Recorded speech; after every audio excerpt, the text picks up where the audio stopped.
Welcome to the lab at Glasgow Science Centre. My name is Alicia, and we are going to be talking about my favorite part of Christmas, the stockings. Do you hang stockings up for Christmas? Maybe on the fireplace or at the end of your bed? What do you hope Santa will put in it? The tradition of putting stockings up at Christmas time comes from a really old story about St. Nicholas. That's Santa Claus. So the story goes like this. St. Nicholas, as we know, is a very rich and very generous man, and he loves helping people who need it.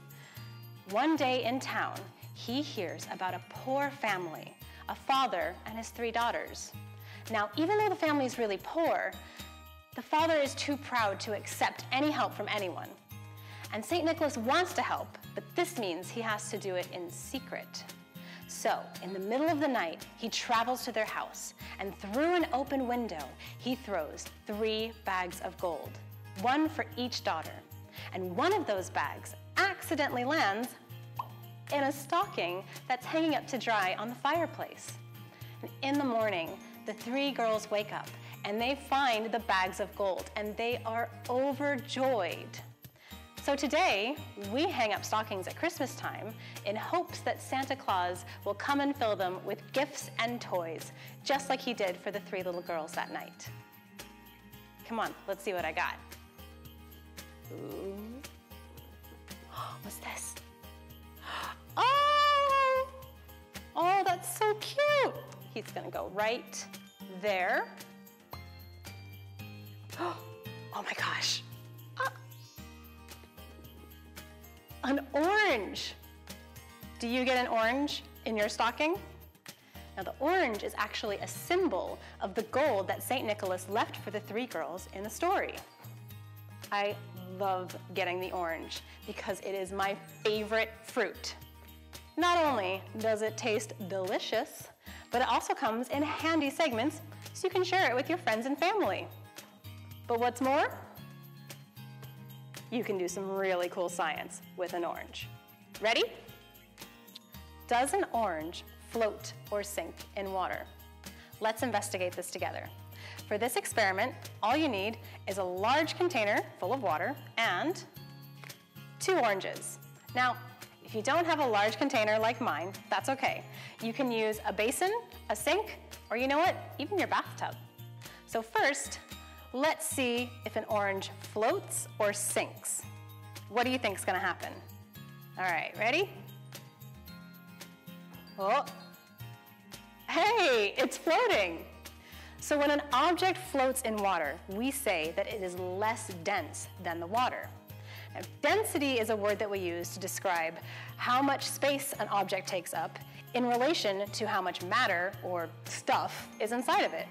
If an object is compact and heavy, we say it has more density. And if an object is light and spread out, we say it has less density. So let's try this experiment again, but this time we're going to take the peel off the orange. All right, now the orange is lighter, what do you think is gonna happen? Oh my gosh, it sank. Wait a minute, why does the heavier orange float and the lighter orange sink? Let's take a look. The orange with the peel floats because the peel is porous and filled with all of these tiny air pockets. Now these air pockets make the orange less dense than the water, which causes it to float. When you take the peel off, you do make the orange lighter, but you're removing all of these tiny air pockets. That makes the orange more dense, and it ends up sinking. Let's try another orange experiment. Oh, that's better. All right, so now we know what happens when we put an orange in water. What would happen if we tried to set one on fire? Let's take a look.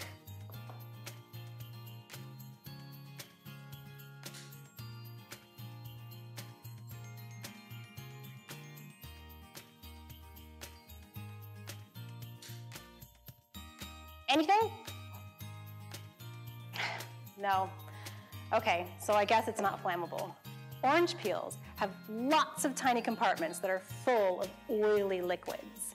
Now, when you press on the orange peel, the outside skin stretches and those compartments get squeezed really tightly and it builds up a lot of pressure.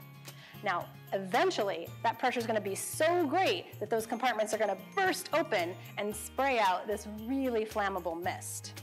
Now, these oils are called hydrocarbons, and they're a bit like petrol, and they are also really flammable. When that flammable mist mixes with the oxygen in the air and hits that flame, we get a really cool fireball. I think we should try it again. Ready? 3, 2, 1. So why do oranges have a really flammable skin? So oranges are a fruit, and they are designed to be delicious, and that means big animals will want to eat them. After the animals eat them, they'll move on to another location and eventually poop out any undigested orange seeds in a perfect glob of fertilizer. And those orange seeds are going to turn into an entirely new orange tree. Now, the orange really wants to be eaten by animals, but it doesn't want to be eaten by fungi or insects. The oils in the skin make the orange waterproof, and that means it's really hard for fungi to grow on it. The oils also act as a really good insect repellent. Now, I don't recommend you do this flammable experiment at home, but I do have one more orange trick that you can try. So we talked about hydrocarbons in the peel of an orange, and one of those chemicals is a very special one called limonene. Now, limonene is what gives an orange its very distinctive smell.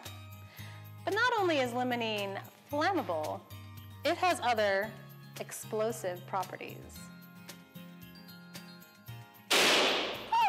Limonene dissolves rubber, which is what a balloon is made of. The limonene weakens the surface of the balloon, causing it to burst. Now, another cool thing you can try is putting this limonene all over your fingertip and touching the surface of the balloon, and you can cause it to pop. Ready?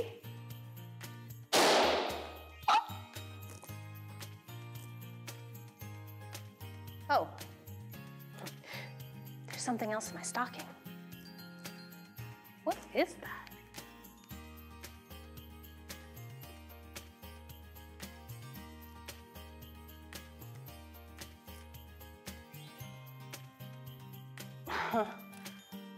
Tinfoil.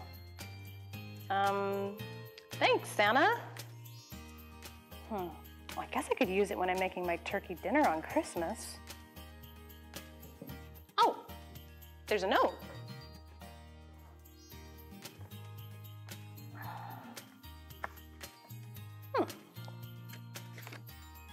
Dear Alicia, I know how much you love science, and I know that you can make a really cool experiment out of this. Merry Christmas, SC. I know just the thing. My gran used to tell me a story about how Santa Claus uses the Northern Lights to find his way home on Christmas Eve. Now, you've probably heard of the Northern Lights, and maybe you've been lucky enough to actually see them. The Northern Lights are colorful lights that appear in the northern sky, right near the North Pole, where Santa's workshop is.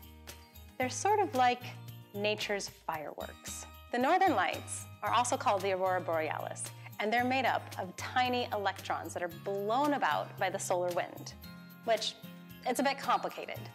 Just imagine the sun is burping out all of these tiny particles, and when those tiny particles mix with the gases in Earth's atmosphere, they start to glow. The most common colors of the Northern Lights are blue and green.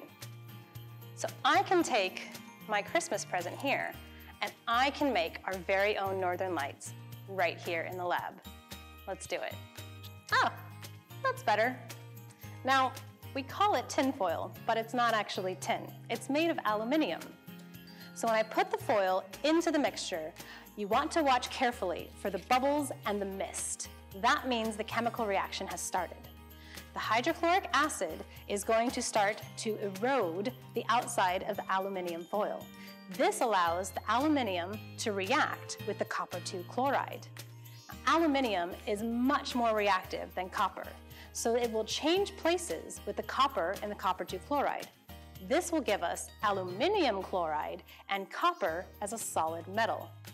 We're also going to be creating hydrogen gas, which is very flammable. And it's this gas that we are going to use to create our northern lights. Now, it's best that we do this with the lights dimmed.